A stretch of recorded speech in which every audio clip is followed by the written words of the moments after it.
Weather Service in Blacksburg has issued a severe thunderstorm warning for south central Charlotte County, central Halifax County, until 5:45 p.m. Eastern Daylight Time. At 5:05 p.m. Eastern Daylight Time, a severe thunderstorm was located near Halifax, moving northeast at 35 miles per hour.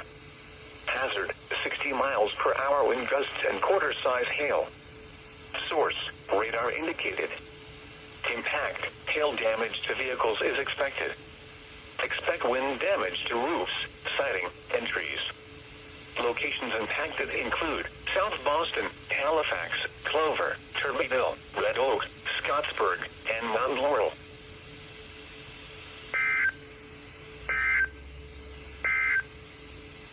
The current time is 5.